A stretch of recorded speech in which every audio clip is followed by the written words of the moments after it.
So I'm out here just enjoying the sunset from my yard, and before we get started on the video, I'd like to invite you guys to like, comment, and subscribe, and stay tuned for lots more videos just like this.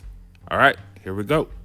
What's up, guys? So today we're going to be taking a look at this Ryobi 6-inch dual action polisher. It's part number P430G, and it is cordless on their 1+ lineup. We're going to be polishing out this table.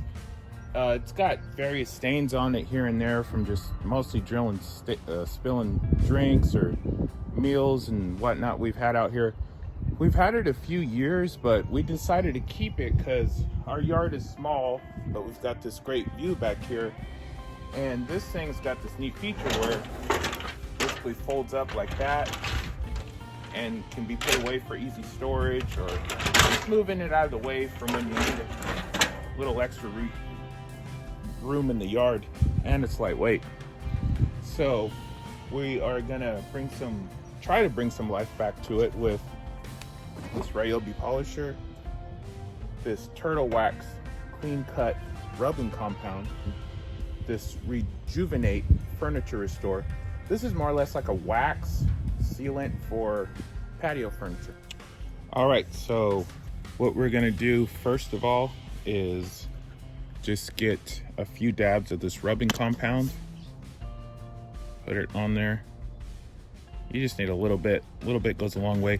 Now this is a brand new pad, so it's gonna splatter around a little bit at first because it hasn't soaked in. Let it work its magic. All right. You can see it's already kind of got a little bit of shine back. That little spot.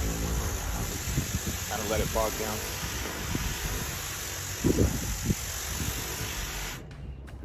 down. All right. Look at that pad. It's nice and black. That stuff it got on it. Here's the other cool feature of this polisher. It can set up right on its battery, so you don't have to worry about the pad getting dirty. Wow.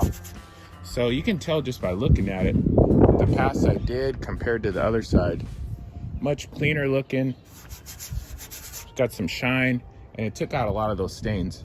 And I did most of this side. Didn't even really rub it out, just kind of let the machine do its work. You can tell most of these stains are gone, and a lot of the overspray is also gone. I may jump to a rougher compound to get it all out, but so far this looks pretty good. Right, so it's actually starting to rain now. Those dark clouds are coming in, so I'm gonna have to do a part 2 of this.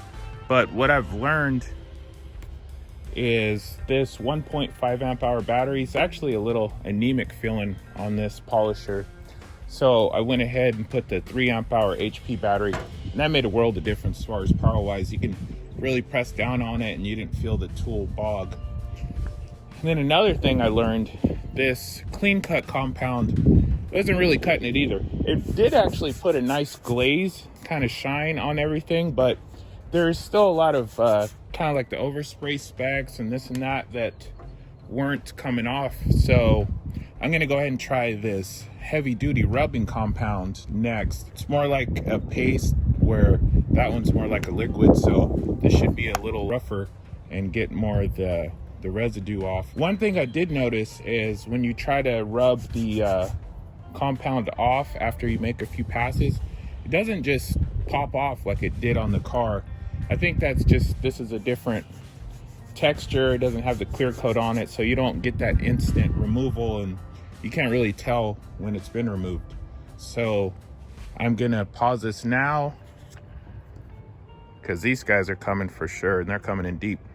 And we'll be back with more later once this rain passes. All right, so the rain is mostly past, and what I've done is just take this rubbing compound and just kind of rub it all over the table because it doesn't just squirt out of the bottle. So I got it mostly polished off, and one little tip I learned, a little bit of water goes a long ways. It was kind of dry rubbing it on, or polishing it on and then rubbing it off, it wouldn't really come off. So I just spritzed it with a little bit of water that made the world of difference. Here's just one little thing I wanted to show you guys. This little hosing setup I have, it's just this little adjustable valve that turns it on and off, and then this guy screws into it. This is not quite a pressure washer, but for just quick stuff like this where you don't really need that much pressure, it takes a regular hose from this, which is pretty good, to this. You can see the pressure is amplified quite a bit. It's quick, easy, small. It doesn't require any kind of power or anything. It comes in handy for stuff like this. The product I'm gonna use is this Rejuvenate. It's essentially kind of like a wax for outdoor patio furniture. You can use it on plastics, rubbers, metal, kind of pretty much a bit of everything. And it should be simple to use.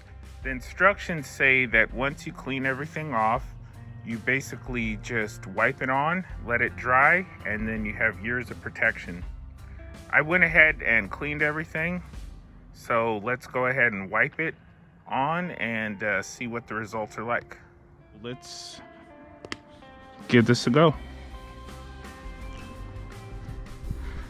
It says to just drip it on and not let it overlap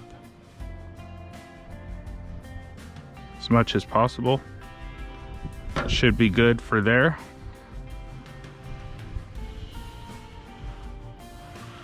Okay.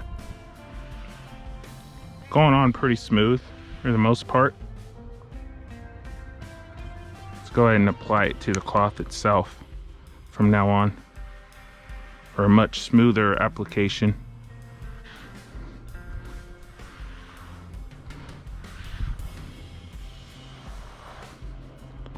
Okay, so that's pretty much it. I'm gonna go ahead and let it set up and come back with the results. There you have it. This thing definitely got rejuvenated. So this stuff does work, at least so far. It left a nice gloss on it, and it feels like it has a protective coating. And then it will only harden and become that much more durable in a day or two of setting up out here. We'll see how that goes. But as far as the Ryobi buffer, nothing bad to say about it. It's definitely a powerful little unit. A couple little criticisms I have is, surprisingly, it's less powerful with the 1.5 amp hour than the 10-inch one is. So this thing seems like it's a little bit more of a power hog. So I had to throw that 3 amp hour on. And the chamois it comes with are just crap. But that's not really that big of a deal to fix. Other than that, it was a good little unit. It's nice to get in the tight little corners and stuff that the 10-inch guy would struggle with. So having both of them together is definitely a good combo. Would definitely recommend it. All right, so until next time, be sure to like, comment, and subscribe, and stay tuned for lots more videos just like this. Peace.